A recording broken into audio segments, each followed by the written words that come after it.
साथियों, आप सभी का इस प्लेटफॉर्म पर स्वागत है।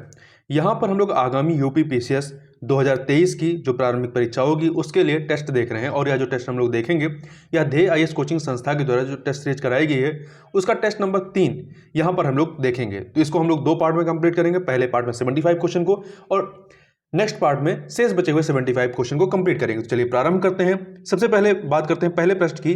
पहला प्रश्न है कि निम्नलिखित में से कौन सा सिंधु घाटी की सभ्यता पर प्रकाश डालता है। 4 ऑप्शन है: शिलालेख, पुरातत्व संबंधित खुदाई, बर्तनों पर मोहरों की लिखावट और धार्मिक ग्रंथ। तो इसका जो बी उत्तर है वो सही होगा, पुरातत्व संबंधी खुदाई। सिंधु सभ्यता एक आद्य ऐतिहासिक काल की सभ्यता है।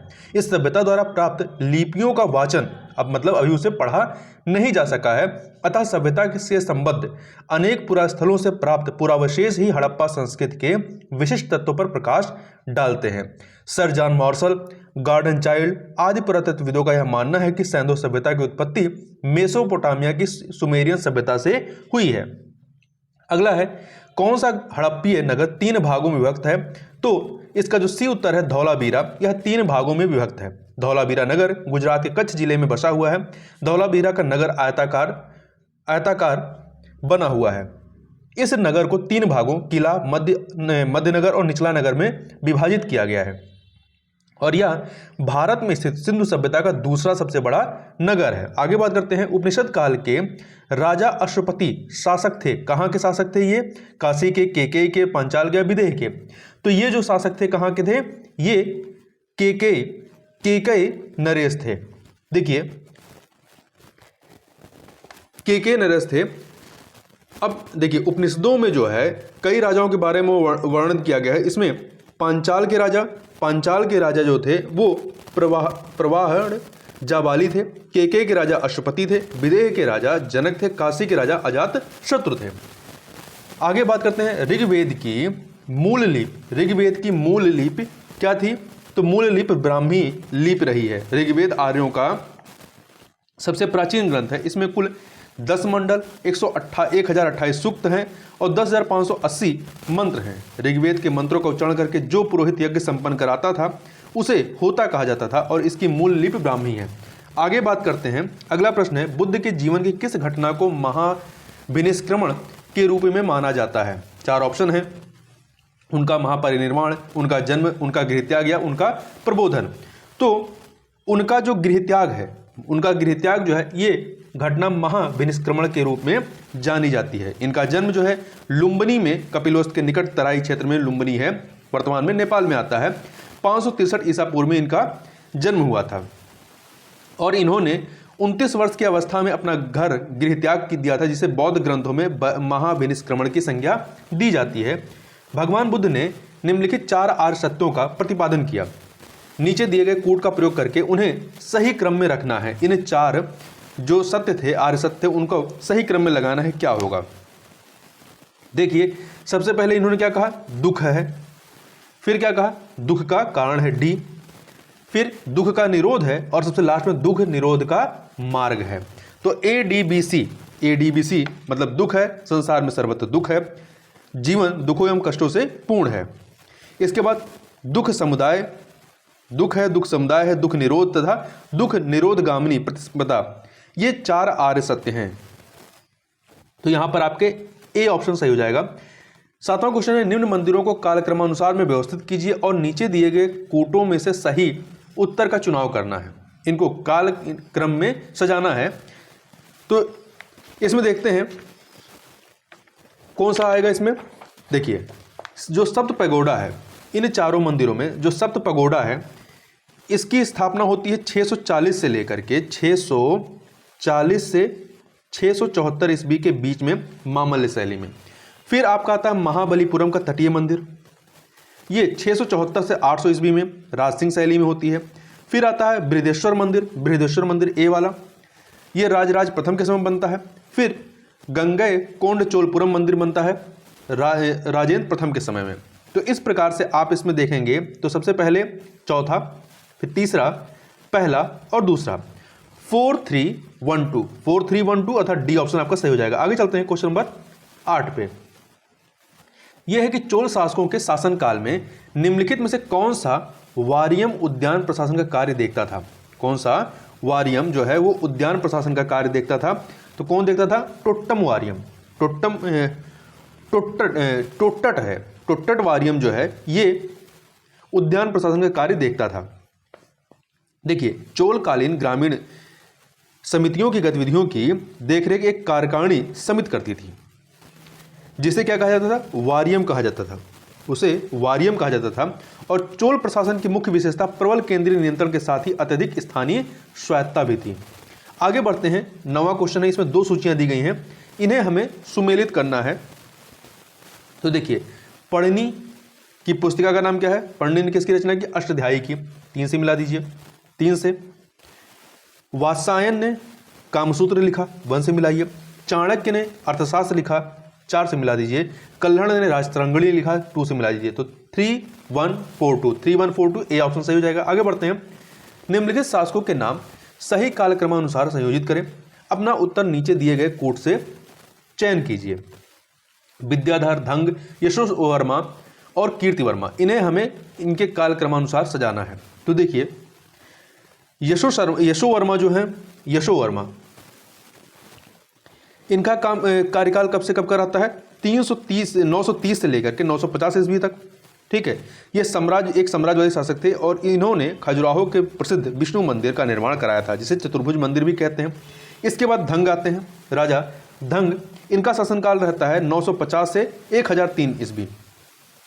और ये चारों जो हैं चंदेल शासक हैं, 950 से 1002 ईस्वी तक ये यशोवर्मा के पुत्र थे तथा चंदेल वंश के प्रसिद्ध शासक थे। तो यशोवर्मा के बाद धंग आते हैं, इसके बाद विद्याधर आते हैं। विद्याधर का जो शासनकाल है वो 1019 से लेकर के 1029 ईस्वी तक, ये चंदेल शासकों में सर्वाधिक शक्तिशाली थे। फिर आते हैं कीर्तिवर्मा। कीर्तिवर्मा, इनका शासनकाल 1060 से लेकर 1100 ईस्वी तक रहता है। इन्होंने महोबा के निकट कीर्ति सागर नामक जलाशय का निर्माण भी कराया था। इस प्रकार सबसे पहले यशोवर्मा आते हैं, यशोवर्मा 3, फिर धंग आते हैं 2, विद्याधर आते हैं 1 और सबसे लास्ट में कीर्तिवर्मा आते हैं 4। तो 3214 अर्थात ए ऑप्शन सही हो जाएगा।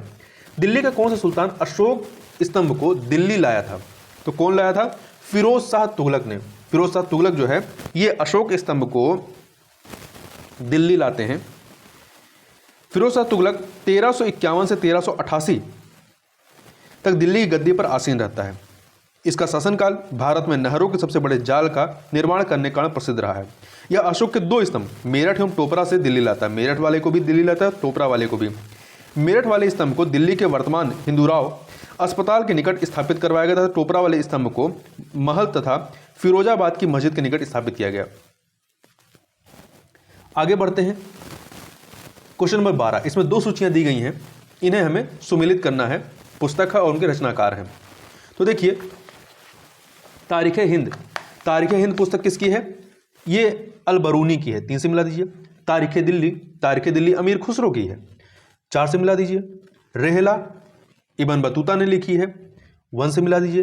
तबकाते नासरी ये मिनहाज की है, 2 से मिला दीजिए। तो आपका क्या हो जाएगा? 3412 अर्थात सी ऑप्शन सही हो जाएगा। आगे बढ़ते हैं क्वेश्चन नंबर 13 पे।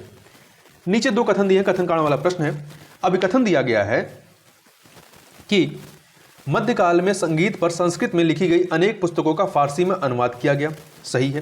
कारण आरंभिक चिश्ती सूफी संत संगीत सभाओं, जिन्हें समा कहा जाता था, के शौकीन थे। तो ये भी सही है, परंतु ये कारण जो है कथन को पुष्ट नहीं कर रहा है, इसलिए कथन कारण दोनों सही है परंतु व्याख्या नहीं हो रही है, इसलिए बी ऑप्शन आपका यहां पर सही हो जाएगा। देखिए, चिश्ती संत जो है संगीत के समर्थक थे तथा संगीत को ईश्वर तक पहुंचने का माध्यम मानते थे।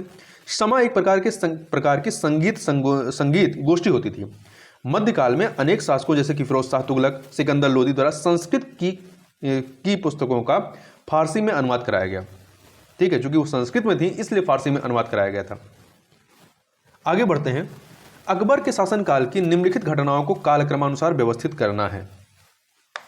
तो देखिए, इनकी सबसे पहले क्या होगा? जजिया कर की समाप्ति। जजिया कर की समाप्ति 1564 ईस्वी में, 1564 ईस्वी में जजिया कर की समाप्ति होती है।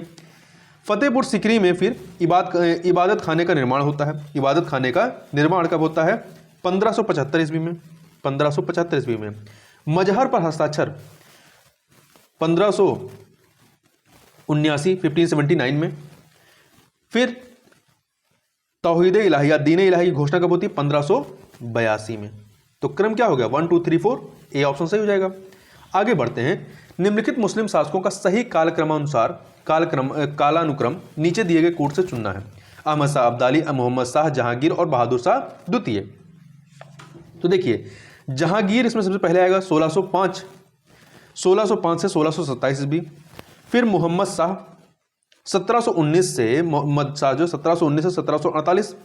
फिर अहमद शाह अब्दाली आता है 1761 में, पानीपत की लड़ाई जब होती है, तृतीय लड़ाई।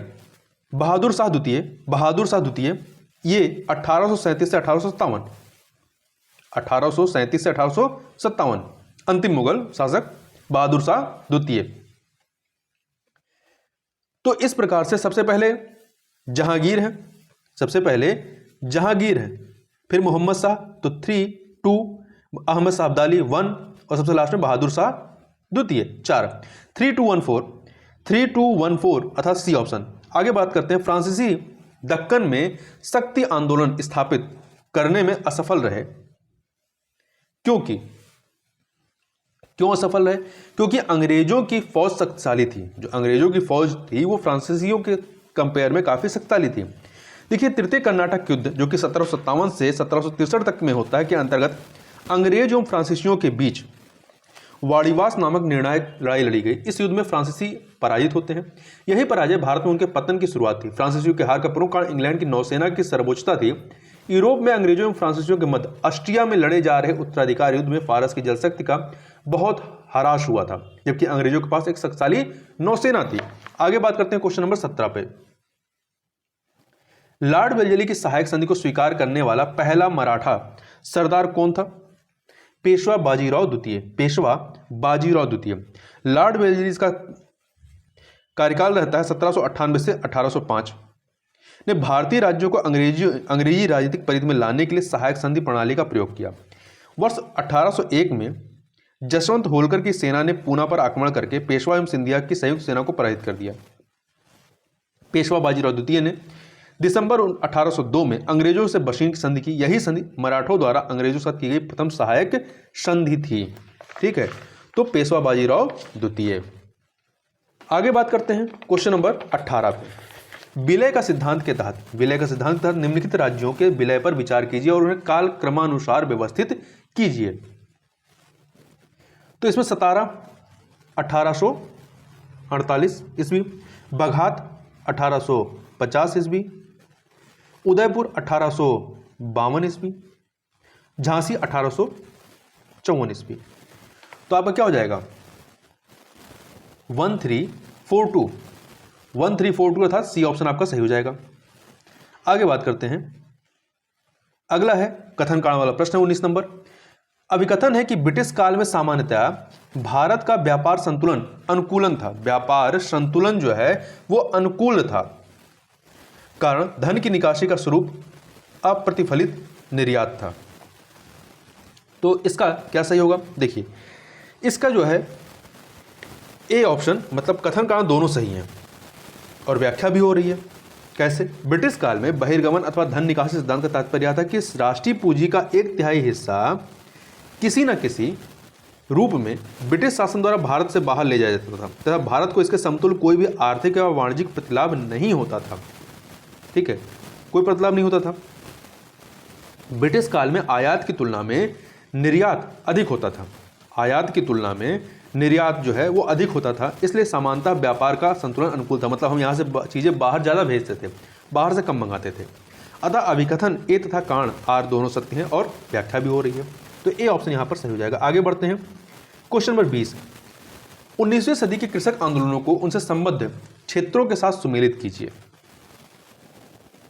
तो देखिए कुकी विद्रोह जो है, कुकी विद्रोह ये मणिपुर एवं त्रिपुरा संबंधी था। 4 से मिला दीजिए। कब होता है ये? 1917 से 1919 ईस्वी। कुका विद्रोह ये पंजाब से संबंधित था। 2 से मिला दीजिए। ये कब होता है? 1840 से 1872 के बीच में। पावना कृषक विद्रोह जो है ये बंगाल संबंधित है। 3 से मिला दीजिए। ये कब होता है? ये 1873 से 1876 ईस्वी में होता है। बिरसा मुंडा विद्रोह जो है ये आपका बिहार से संबंधित है, वर्तमान झारखंड। तो ये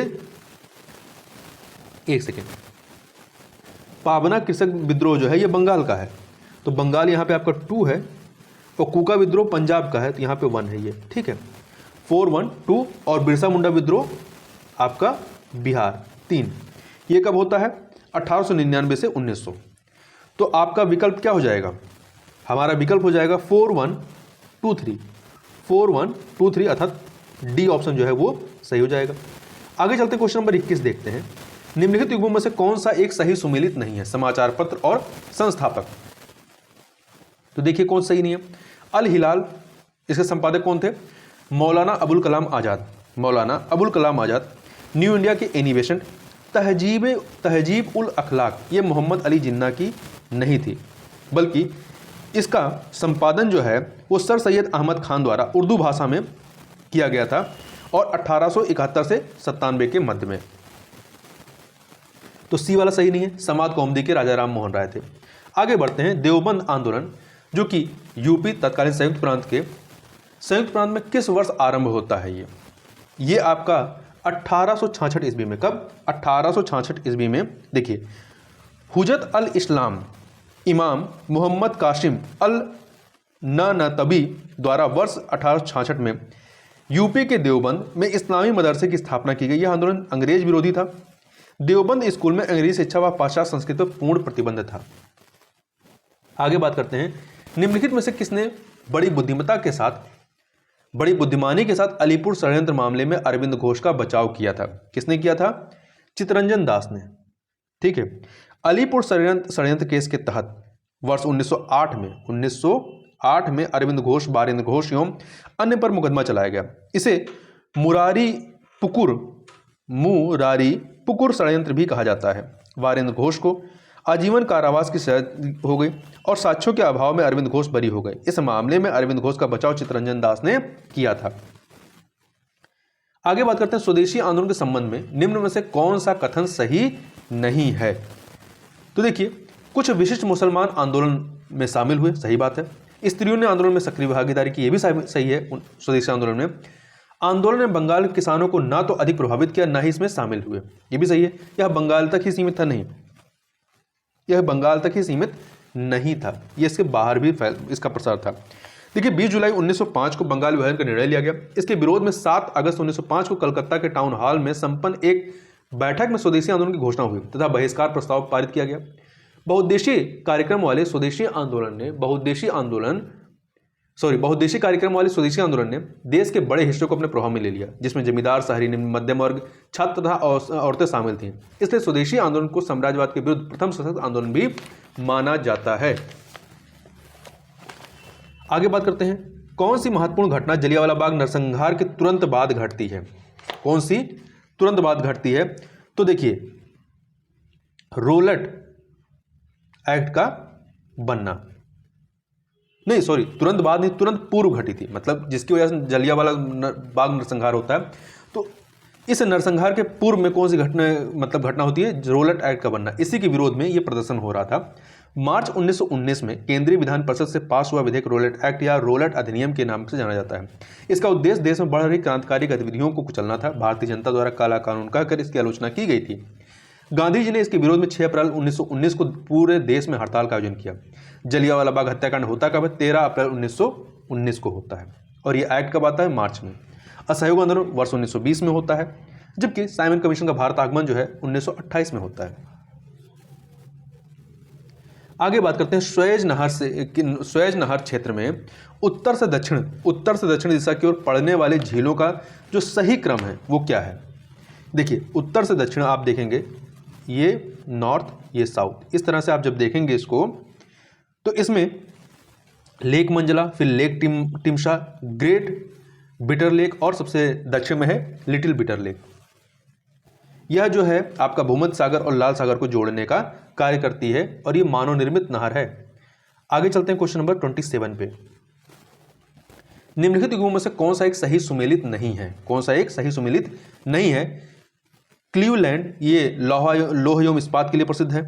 डेट्रायट मोटर गाड़ी के लिए। मेसाबी रेंज जो है ये अमेरिका में स्थित है, परंतु ये कोयला क्षेत्र के लिए प्रसिद्ध नहीं है, ये लौह अयस्क क्षेत्र प्रसिद्ध है। तो सी वाला सही नहीं है। फिलाडेल्फिया ये पोत निर्माण के लिए प्रसिद्ध है। आगे बढ़ते हैं, अगला 28 नंबर क्वेश्चन, ये कथन कारण वाला प्रश्न है। इसमें अभिकथन है कि पाकिस्तान में बांग्लादेश की तुलना में अधिक नस्लीय और जातीय विविधता है। ये जो है सही नहीं है, नहीं ये सही है।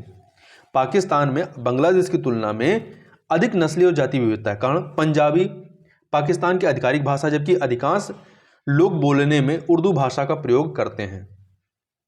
कारण सही नहीं है, क्योंकि पाकिस्तान की आधिकारिक भाषा उर्दू है, जबकि अधिकांश लोग बोलने में पंजाबी भाषा का प्रयोग करते हैं। तो उल्टा लिखा हुआ है, इसलिए यहां पर अभिकथन सही है परंतु कारण गलत है। सी ऑप्शन आपका सही हो जाएगा। अगला है, दो सूचियां दी गई हैं, निर्जातीय समूह और देश, इन्हें हमें सुमेलित करना है। देखिए, यहूदी निर्जातीय समूह कहां का है? इजराइल का, 4 से मिलाइए।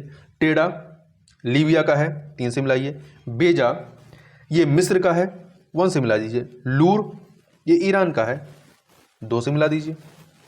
तो 4312 अर्थात डी ऑप्शन जो है आपका सही हो जाएगा। आगे बढ़ते हैं क्वेश्चन नंबर 30 पर। पृथ्वी पर घने वन अधिकतर मिलते हैं, ये कहाँ मिलते हैं? विषुवत रेखा के पास, विषुवत रेखा के पास मिलते हैं। विषुवत रेखा के पास उष्णकटिबंधीय सदाबहार वनों का विस्तार पाया जाता है। यहाँ वर्ष भर उच्च तापमान एवं वर्षा 200 सेंटीमीटर से अधिक होने के कारण घने वनों का विस्तार मिलता है, जैसे अमेजन बेसिन के वन, कांगो बेसिन के वन इत्यादि। आगे बात करते हैं, विली ये क्या है? विली क्या है? यह उत्तर पश्चिमी ऑस्ट्रेलिया का उष्णकटिबंधीय चक्रवात है। आगे बढ़ते हैं, वायुमंडल में सबसे अधिक किस गैस का प्रतिशत है, परसेंटेज है? तो नाइट्रोजन का है। किसका है? नाइट्रोजन का। वायुमंडल अनेक गैसों का मिश्रण है, इसमें ठोस एवं तरल पदार्थों के कण असमान मात्रा में तैरते रहते हैं। वायुमंडल में सर्वाधिक मात्रा में नाइट्रोजन लगभग 78% पाई जाती है। इसके बाद क्रमशः ऑक्सीजन है, argon, carbon dioxide, neon, helium, ozone व हाइड्रोजन गैस का स्थान आता है। आगे बात करते हैं करीबा बांध। करीबा बांध कहाँ निर्मित है? करीबा बांध जो है ये जाम्बेजी नदी पर स्थित है। विश्व के सबसे बड़े मानव निर्मित बांधों में से एक करीबा बांध जाम्बिया एवं जिम्बाब्वे की सीमा रेखा पर जाम्बेजी नदी पर स्थित है। आगे बात करते हैं, नीचे 34 नंबर क्वेश्चन कथन कारण का प्रश्न है। तो देखिए, अभिकथन है कि सुएज नहर बनने से भारत की पश्चिमी देशों से दूरी कम हो गई। सही बात है, सुएज नहर भूमध्य सागर को लाल सागर से जोड़ने का कार्य करती है। तो कथन भी सही है, कारण भी सही है, और कारण सही बता रहे हैं क्योंकि ये सुएज नहर जो है भूमध्य सागर को लाल सागर से जोड़ती है, इसलिए जो है दूरी कम हुई है। तो यहाँ पर कथन कारण सही और व्याख्या भी हो रही है, ए ऑप्शन आपका सही हो जाएगा। आगे बढ़ते हैं क्वेश्चन नंबर 35 पे। ये क्या है? हारमुज जल संधि। हारमुज जल संधि पाई जाती है कहाँ पर? ये फारस की खाड़ी और ओमान की खाड़ी के बीच में। फारस की खाड़ी और ओमान खाड़ी के बीच में, अर्थात बी ऑप्शन आपका सही हो जाएगा। निम्नलिखित में से निम्नांकित किसका सुमेलित नहीं? कौन सा विकल्प सुमेलित नहीं है? तो देखिए, ब्राजील धारा दक्षिणी अटलांटिक महासागर में, हम्बोल्ट धारा उत्तरी प्रशांत महासागर में नहीं। देखिए, हम्बोल्ट धारा को पेरुवियन धारा भी कहते हैं या पेरू जल धारा भी कहते हैं, या दक्षिण अमेरिकन महाद्वीप के पश्चिमी तट के सहारे प्रवाहित होने वाली ठंडी जल धारा है। ठीक है, तो ये दक्षिण अमेरिका महाद्वीप के पश्चिमी तट के सहारे प्रवाहित होने वाली ठंडी जल धारा है। इसके अतिरिक्त ये उत्तरी प्रशांत महासागर से जुड़ी हुई नहीं है। गल्फ स्ट्रीम उत्तरी अटलांटिक महासागर, अंगुहार धारा हिंद महासागर। आगे बात करते हैं, निम्नलिखित समूह में से कौन सा एक सही सुमेलित नहीं है? कौन सा सही सुमेलित नहीं है? तो देखिए, अरोबिले पुडुचेरी में है। बैकानूर ये आपका कहां पर है? ये यूक्रेन में है। नहीं, एक सेकंड, बैकानूर जो है यूक्रेन में नहीं है। कजाकिस्तान में अरब सागर के पूर्व में बैकानूर जो है कॉस्मोड्रोम विश्व का प्राचीनतम व विशालतम अंतरिक्ष प्रक्षेपण केंद्र है। तो ये कहां पे है? कजाकिस्तान में है। वहीं बांडगू इंडोनेशिया में है, बट्टी कलोआ श्रीलंका में। तो बी वाला आपका सुमेलित नहीं है। आगे बढ़ते हैं, मैगी नॉट रेखा थी, क्या है ये फ्रांस द्वारा खींची गई फ्रांस और जर्मनी के मध्य सीमा रेखा है। फ्रांस और जर्मनी के बीच की सीमा रेखा है। अगला है, निम्नलिखित देशों में से कौन सा देश स्थल बाधित है? स्थलरुद्ध देश कौन सा है? तो देखिए, अफगानिस्तान, हंगरी और स्विट्जरलैंड, ये जो है स्थलबद्ध देश हैं। मलेशिया जो है आप देखेंगे ये स्थलबद्ध नहीं है, समुद्र से जुड़ा हुआ है। तो यहाँ पे डी ऑप्शन आपका सही जगह 1 to 4। आगे बढ़ते हैं, क्वेश्चन नंबर 40 देखते हैं। निम्नलिखित में से किन देशों के साथ इजराइल की सीमा या इजराइल की साझी सीमाएं हैं, किसके साथ में है? तो देखिए आप इसको एक बार मैप में जरूर देखिएगा। लेबनान, सीरिया, जॉर्डन व मिस्र। लेबनान, सीरिया, जॉर्डन व मिस्र की सीमा इजराइल से जुड़ती हैं और इसकी एक तटरेखा जो है वो भूमध्य सागर से भी मिलती है। तो ये स्थलबद्ध देश नहीं है। निम्नलिखित युग्मों में से कौन सा एक सही सुमेलित नहीं है? कौन सा एक सही सुमेलित नहीं है? तो देखिए Balco, Bharat aluminium company limited, इसका फुल फॉर्म है बाल्को का, भारत एल्युमिनियम कंपनी लिमिटेड। ये छत्तीसगढ़ के कोरबा जिले में है। छत्तीसगढ़ की राजधानी रायपुर में नहीं बल्कि कोरबा जिले में है, ठीक है। और इसकी स्थापना 1965 में हुई थी। तो पहला वाला कथन सही, पहला वाला जो विकल्प है वो सही नहीं है, सुमेलन। हिंडाल्को पिपरी में है, नाल्को भुवनेश्वर में है, HCL खेतरी में है। संगमरमर क्या है? संगमरमर ये क्या है? तो संगमरमर जो है यह एक कायांतरित चट्टान है। कायांतरित चट्टान है, मतलब ये रूपांतर मेटामॉर्फिक रॉक है। संगमरमर का रूपांतरण अवसादी कार्बोनेट चूना पत्थर व डेलो स्टोन से होता है। भारत का लौह अयस्क भंडार निम्नलिखित में से किस शैल समूह से संबंधित है? जो लौह अयस्क भंडार है किससे संबंधित है? तो ये धारवाड़ शैल समूह से संबंधित है। धारवाड़ शैल तंत्र भारत में पाई जाने वाली आर्थिक दृष्टि से सबसे महत्वपूर्ण शैलें हैं। लौह अयस्क प्रमुख रूप से धारवाड़ शैल तंत्र में ही पाया जाता है। ये आर्कियन समूह की चट्टानों का ही अवशेष है। अरावली पर्वत का निर्माण जो है वो धारवाड़ क्रम की चट्टानों से ही हुआ है। कपास के रेशे प्राप्त होते हैं। कपास के रेशे प्राप्त होते हैं किससे? तो ये बीज से प्राप्त होते हैं। किससे प्राप्त होते हैं? बीज से प्राप्त होते हैं। देश के सबसे बड़े सूती वस्त्र उद्योग को कच्चा माल इसी से प्राप्त होता है, कपास से। और यह भारत का देशज अर्थात स्थानिक पौधा है। भारत में इकोलॉजिकल जोन्स कृषि पारिस्थितिकी क्षेत्रों की कुल संख्या कितनी है? तो कुल संख्या इनकी कितनी है? 20 है, ठीक है, 20 है। तो D option. National bureau of soil survey ने मिट्टी जलवायु प्रकार एवं प्राकृतिक भौगोलिक परिस्थितियों के आधार पर भारत को 20 कृषि पारिस्थितिक क्षेत्रों एवं 60 कृषि पारिस्थितिक उप क्षेत्रों में, 20 कृषि पारिस्थितिक क्षेत्रों में और 60 कृषि पारिस्थितिक उप क्षेत्रों में विभाजित किया है। आगे बढ़ते हैं, क्वेश्चन नंबर 46। दो सूचियां हैं, नदी और बांध, इनको सुमेलित करना है। तो देखिए बेतवा नदी पर कौन सा बांध है? माता टीला। 2, महानदी पर हीराकुंड है। 1, चंबल पे गांधी सागर है। 4, ताप्ती पर ककरापारा है। 3। तो 2143 अर्थात बी ऑप्शन। क्वेश्चन नंबर 47 देखते हैं। कावेरी नदी का उद्गम कहां से होता है? इसका उद्गम जो है ब्रह्मगिरी की पहाड़ियों से होता है। देखिए कावेरी नदी का अल्पवाह क्षेत्र जो है वो केरल, कर्नाटक एवं तमिलनाडु एवं संघ शासित क्षेत्र पुडुचेरी में विस्तृत है। यह दक्कन के पठार में प्रवाहित होती है। इसका उद्गम स्थल कर्नाटक के कुर्ग जिले में ब्रह्मगिरी की पहाड़ियों से में है। आगे बढ़ते हैं, क्वेश्चन नंबर 48 देखते हैं। Question number 48। पंचायती राज व्यवस्था अपनाई गई थी, किस लिए अपनाई गई थी? लोगों को राजनीतिक जागरूकता प्रदान करने हेतु, लोगों की शक्तियों के विकेंद्रीकरण के लिए, कृषकों को सुरक्षित करने के लिए, उपयुक्त में से कोई नहीं। तो इसमें बी ऑप्शन जो है वो सबसे सटीक है। लोकतंत्र की शक्तियों के विकेंद्रीकरण के लिए इसकी व्यवस्था अपनाई गई थी, ठीक है। और आधुनिक भारत में प्रथम बार तत्कालीन प्रधानमंत्री जवाहरलाल नेहरू ने द्वारा राजस्थान के नागौर जिले में 2 अक्टूबर 1959 को पंचायती राज व्यवस्था लागू की गई थी, राजस्थान के नागौर जिले से। आगे बढ़ते हैं, और बलवंत राय मेहता समिति जो है कि मतलब इसके संबंध में एक बहुत महत्वपूर्ण आयोग रहा है।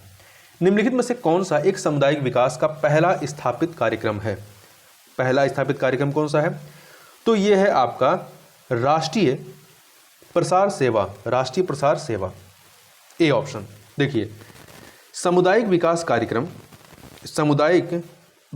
कार्यक्रम भारत के चौमुखी विकास को ध्यान में रखते हुए वर्ष 1952 में पायलट आधार पर शुरू किया गया था। इसी के अंतर्गत राष्ट्रीय प्रसार सेवा को वर्ष 1953 में शुरू किया गया। यह सामुदायिक विकास का पहला स्थापित कार्यक्रम था। भारतीय संविधान का भाग 16 जिसमें अनुच्छेद 330 से 342 तक है, संबंधित है किससे? ये किससे संबंधित है? तो ये आंग्ल भारतीय समुदाय के प्रतिनिधित्व से लोकसभा में अनुसूचित जात जनजाति के आरक्षण तथा आंग्ल भारतीय समुदाय के प्रतिनिधित्व से यह संबंधित है।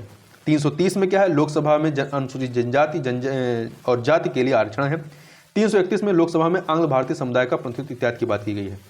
देखिए 104वें संविधान संशोधन के द्वारा जो अभी हाल ही में हुआ था, अनुच्छेद 331 के अंतर्गत लोकसभा में आंग्ल भारतीय समुदाय का प्रतिनिधित्व जो है उसे अभी जो है रोक दिया गया है। ठीक है,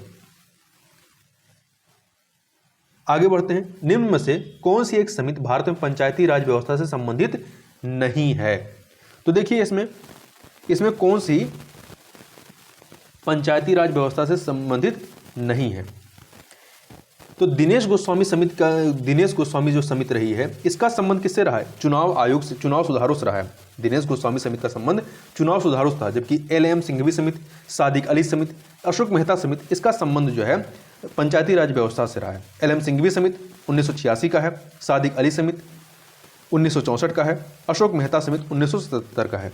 आगे बढ़ते हैं। दल बदल निरोधक अधिनियम कब अधिनियमित हुआ था? कब अधिनियमित हुआ था ये? तो ये 15 फरवरी 1985 को 52वें संविधान संशोधन के माध्यम से, और इसे 10वीं अनुसूची में जोड़ा गया। आगे बढ़ते हैं। 53 नंबर क्वेश्चन कथन कारण वाला प्रश्न है। तो देखिए अभिकथन है कि अनुच्छेद 368 के अंतर्गत संसद संविधान के किसी भी भाग में संशोधन कर सकती है। कारण संसद भारत की जनता द्वारा निर्वाचित उच्चतम विधायी संस्था है। कथन कारण दोनों सही है और व्याख्या भी हो रही, इसलिए ए ऑप्शन आपका सही हो जाएगा। आगे बढ़ते हैं। क्वेश्चन नंबर 54, राज्य विधानमंडलों के निर्वाचन हेतु सिद्धांतों में सम्मिलित है। राज्य विधानमंडलों के निर्वाचन हेतु सिद्धांतों में सम्मिलित है क्या? यह वयस्क मताधिकार के आधार पर होंगे, सही है। प्रत्येक क्षेत्रीय निर्वाचन क्षेत्र के लिए केवल एक निर्वाचक सूची होगी, ये भी सही है। धर्म, प्रजाति, लिंग आदि के लिए निर्वाचक सूची बनाने में कोई स्थान नहीं होगा। आदि के लिए मतलब निर्वाचक सूची में इनके आधार पर कोई अलग स्थान नहीं होगा, सही है। राजनीतिक दलों को अपने स्वयं के मानक स्थापित करने की क्षमता होगी, ये भी सही है। तो सबके सब यहाँ पे सही है, तो डी ऑप्शन आपका सही हो जाएगा। भारतीय संविधान के अनुच्छेद 371 जे के अंतर्गत देश के किस क्षेत्र को विशेष स्थिति प्रदान की गई है? किसको प्रदान की गई है? तो ये प्रदान की गई है हैदराबाद और कर्नाटक को। यह अनुच्छेद 98वें संविधान संशोधन अधिनियम 2012 द्वारा भारत के संविधान के भाग 4 में जोड़ा गया था। आगे बढ़ते हैं। निम्नलिखित में से किस एक की परिस्थिति अन्य तीनों से भिन्न है? किसकी है? पिछड़ी जाति आयोग, वित्त आयोग, राष्ट्रीय मानवाधिकार आयोग, निर्वाचन आयोग। देखिए पिछड़ी जाति आयोग, वित्त आयोग, निर्वाचन आयोग ये संवैधानिक संस्थाएं हैं, जबकि राष्ट्रीय मानवाधिकार आयोग संवैधानिक संस्था नहीं है। राष्ट्रीय पिछड़ा वर्ग आयोग का जो है ये अनुच्छेद 338 खा में है, वित्त आयोग अनुच्छेद 280 में है, निर्वाचन आयोग 324 में है। ये सभी संवैधानिक निकाय हैं, तो यहाँ पे सी वाला अलग है। अगला है 57 नंबर क्वेश्चन, कथन कारण वाला प्रश्न है। तो देखिए अभिकथन है कि राज्य वित्त आयोग एक संवैधानिक निकाय है, सही बात है। ये अनुच्छेद 243 आई के तहत 243 आई के तहत इसका प्रावधान है, तो ये एक संवैधानिक निकाय है। कारण संघीय वित्त आयोग पंचायतों को वित्तीय सहायता देने के लिए संस्तुति नहीं कर सकता है, गलत है, ये कर सकता है, ठीक है। तो यहां पर कथन सही है, कारण गलत है, तो सी ऑप्शन आपका सही हो जाएगा। आगे चलते हैं, क्वेश्चन नंबर 58 को देखते हैं। 58 को देखते हैं, तो ये है भारतीय संविधान के अनुच्छेद 352 के अंतर्गत आपातकाल की घोषणा तभी की जा सकती है जब भारत के किसी भाग की सुरक्षा को निम्नलिखित खतरा हो। कौन सा खतरा हो? युद्ध के कारण खतरा हो, विदेशी आक्रमण के कारण और सशस्त्र विद्रोह के कारण। तो यहां पर 1 2 3 आपका सी ऑप्शन जो है वो सही हो जाएगा। देखिए वर्ष 1978 में 44वें संविधान संशोधन द्वारा आंतरिक अशांति को, जो आंतरिक अशांति था उसके स्थान पे सशस्त्र विद्रोह कर दिया गया। आगे बढ़ते हैं। केंद्र सरकार तथा राज्यों के मध्य आर्थिक संबंधों की विवेचना की गई है, किसके तहत की गई है? ये अनुच्छेद 268 से लेकर के 281 के अंतर्गत, अनुच्छेद 268 से 281 के अंतर्गत की गई है। क्वेश्चन नंबर 60 देखते हैं। निम्नलिखित में से कौन सा राज्य के उच्च न्यायालय का मुख्य क्षेत्राधिकार नहीं है? तो परामर्श संबंधी क्षेत्राधिकार ये केवल सर्वोच्च न्यायालय को प्राप्त है। आर्टिकल 143 के तहत परामर्श संबंधी क्षेत्राधिकार केवल सर्वोच्च न्यायालय को, जो राष्ट्रपति को परामर्श देता है। जबकि अन्य जो है प्रारंभिक क्षेत्राधिकार, निर्देशना का क्षेत्राधिकार, अपीली क्षेत्राधिकार, ये उच्च न्यायालयों के पास भी इसका क्षेत्राधिकार है। तो यहाँ पर ए वाला सही नहीं है। आगे निम्नलिखित कथनों पर विचार कीजिए और दिए गए कोड से अपना उत्तर चुनिए। 4 कथन दिए गए हैं, हमें बताना कौन सा इसमें सही है। तो देखिए, राज्यपाल को उच्च न्यायालय के न्यायाधीशों की नियुक्ति का अधिकार नहीं है, चूंकि राष्ट्रपति करता है इसको। यह विधानमंडल का हिस्सा नहीं है, गलत, यह विधानमंडल का हिस्सा होता है। तीसरा, इन्हें विधान परिषद में कुछ सदस्यों को मनोनीत करने का अधिकार है, ये भी सही है। इनके पास कोई न्यायिक शक्ति नहीं है, बिल्कुल है। तो यहाँ पर पहला और तीसरा सही है, बाकी सही नहीं है। आगे बढ़ते हैं। किस कानून के अंतर्गत यह विहित है कि भारत के उच्चतम न्यायालय की संपूर्ण कार्रवाई अंग्रेजी भाषा में होंगे? किसमें कहा गया है ये? तो देखिए, भारतीय संविधान के अनुच्छेद 348 द्वारा, भारतीय संविधान के अनुच्छेद 348 में उच्चतम न्यायालय उच्च न्यायालय के प्रयोग में आने वाली भाषा के संबंध में उपबंध किया गया है। इसमें उल्लेखनीय है कि जब तक संसद विधि द्वारा अन्यथा उपबंध न करे तब तक उच्चतम न्यायालय और प्रत्येक उच्च न्यायालय में सभी कार्रवाइयां अंग्रेजी में होंगी। आगे बात करते हैं। क्वेश्चन नंबर 63, समान फोकस दूरी वाले कांच के दो लेंस जिनमें एक उत्तल तथा दूसरा अवतल लेंस है, एक दूसरे से सटा कर रखे गए हैं, इस युग्म का व्यवहार कैसा होगा? इस युग्म का व्यवहार जो है कांच की समतल चादर की भांति होगा। अब सारी लेंस की फोकस दूरी धनात्मक था, अब सारी लेंस की फोकस दूरी ऋणात्मक होती है, ठीक है। इसलिए समान फोकस दूरी वाले कांच के दो लेंस, एक उत्तल था दूसरा अवतल, तो एक दूसरे सटा कर रखेंगे तो इसका युग्म जो है कांच की समतल चादर की भांति व्यवहार करेगा। निम्नलिखित कथनों पर विचार कीजिए। 4 कथन दिए गए हैं, बताना है इनमें से कौन से कथन जो है वो सही है। हृदय अपस्रव्य तरंग आवृत्ति पर कंपन करता है। हृदय जो है अपस्रव्य आवृत्ति पर कंपन करता है, सही बात है, पहला सही है। ध्वनि की गति गैस में द्रव ठोस की तुलना में अधिक होती है, नहीं, कम होती है, ठोस में सबसे अधिक होगी, तो दूसरा गलत है, दूसरा कथन गलत है। तीसरा, मैक संख्या ध्वनि की गति वर्णित करने के लिए प्रयोग में लाते हैं, सही है तीसरा। पराश्रव्य ध्वनि की आवृत्ति 20,000 हर्ट्ज से अधिक होती है, सही है। तो पहला, तीसरा, चौथा सही है, तो सी ऑप्शन आपका सही हो जाएगा। क्वेश्चन नंबर 65 देखते हैं। 2 सूचियां दी गई हैं, उपकरण और उसके मापन करने की राशि। अमीटर क्या मापता है? धारा, 3 से मिला दीजिए। हाइग्रोमीटर सापेक्ष आर्द्रता को 4 से। स्प्रिंग तुला जो है ये भार को मापता है 2 से। बैरोमीटर दाब को 1 से। 3421 अर्थात बी ऑप्शन जो है आपका वो सही हो जाएगा। आगे बढ़ते हैं, क्वेश्चन नंबर 66 पर देखते हैं। जल का वाष्प में परिवर्तन, जल का वाष्प में परिवर्तन क्या कहलाता है? परिवर्तन कहलाता है ये भौतिक क्रिया है। ये क्या है? एक प्रकार का भौतिक क्रिया है, क्योंकि वाष्प से फिर से हम जल बना सकते हैं। डॉक्टर, कलाकार एवं मूर्तिकार कैल्शियम सल्फेट का उपयोग करते हैं, जिसका लोकप्रिय नाम क्या है? प्लास्टर ऑफ पेरिस है। क्या है?